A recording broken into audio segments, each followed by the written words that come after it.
Good afternoon, I'm Josh Duncan, and these are some of the top headlines out of the Kelowna Now newsroom today. It is Country Music Week in Kelowna, so let's start with a little country concert announcement. One of the genre's brightest young stars will be coming to town next year, as Bailey Zimmerman has announced this morning. He will play Prospera Place on June 11th, 2026. Zimmerman, just 25 years old, but already established himself as a country powerhouse in the early stages of his career. His debut album, Religiously, the album, went multi-platinum on the back of 4 number-1 hits, and he just released his second record, Different Night, Same Rodeo, in August. That is what the tour is called. Looks like it's going to be a smash hit record as well. Hudson Westbrook and Blake Whiten will join Zimmerman in Kelowna as opening acts for the tour, and sure to be a hot ticket at Prospera Place. Expect that one to sell out. If you want to be there, tickets go on sale through Zimmerman's website at 10 a.m. on Friday. Also, a pre-sale beginning 24 hours earlier than that. You will need to sign up for that pre-sale today or tomorrow. Check the story at KelownaNow.com for a link to that pre-sale and where tickets are available. A former BC NDP minister has attacked Premier David Eby over his recent comments regarding the temporary foreign worker program. Katrina Chen, who backed Eby's campaign to lead the NDP, said she was furious to see Eby criticize the policy.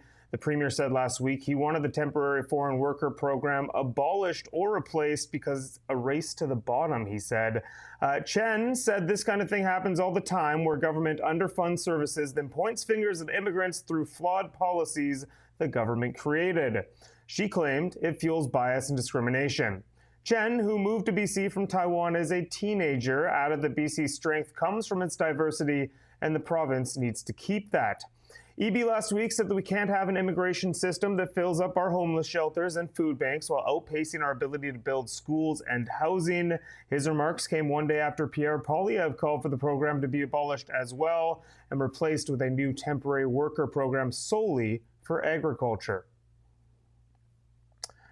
The RCMP continues to investigate a fatal crash that happened on Highway 5 just south of Kamloops Friday night. Police have said that the head-on collision involved a Hyundai Kona and a Dodge Ram pickup truck, and the pickup was driving south in the northbound lanes.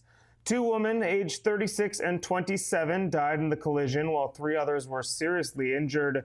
Police believe the driver of the pickup was impaired, but they are seeking more evidence through the public. It's hoped that more witnesses or motorists with relevant dashcam footage will come forward. Anyone with information is asked to call the BC Highway Patrol's Kamloops Division. That phone number, it can be found in the story, but it is 250-828-3111. From a highway tragedy to a bizarre incident on the streets of Prince George, also on Friday, a man was busted for impaired driving while out for a ride on a pink toy Barbie Jeep that morning. Police said it happened during the busy morning commute and put both the man on the toy car and other motorists on the busy road at serious risk. According to RCMP, any vehicle on the roadway powered by anything other than muscular power fits the definition of a motor vehicle, which means you need a license and insurance. The toy Jeep, of course, not insured. And this man also had a suspended license. Already in hot water for those 2 things. His day got even worse when the responding officer suspected he was impaired and demanded a breath sample. After 2 failed readings on the breathalyzer, the man was handed a 90-day driving prohibition and a notice to appear in court in December.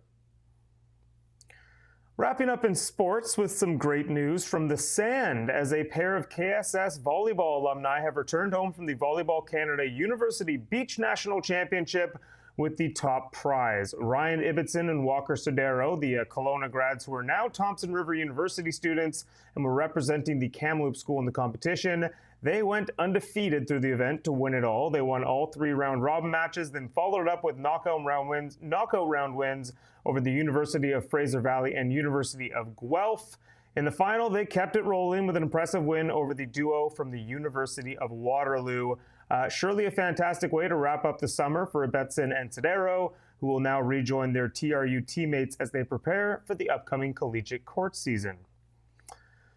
Wrapping up, a quick look at the forecast. We seem to be out of the thick of it when it comes to smoke, which is very nice. It's been a nice sunny day so far. Currently 28 degrees. However, that could change a little bit in the coming hours. A severe thunderstorm watch is in place for the Okanagan with potential for rain and stormy weather later this afternoon and evening. Clearing overnight though with a low of 12. Then a similar forecast tomorrow. Sunshine to start, potential storms later on, and a high in the mid to high 20s. All right, that is it for me today, but you can read up on all these stories and plenty more at KelownaNow.com. Have yourself a wonderful night. I will be back in this chair tomorrow for a peek at more headlines. We'll see you then. We don't just report the news. We live here too. We're your neighbors, bringing you stories that matter to all of us. No government funding, no outside influence. Kelowna Now, local, independent. News you can trust.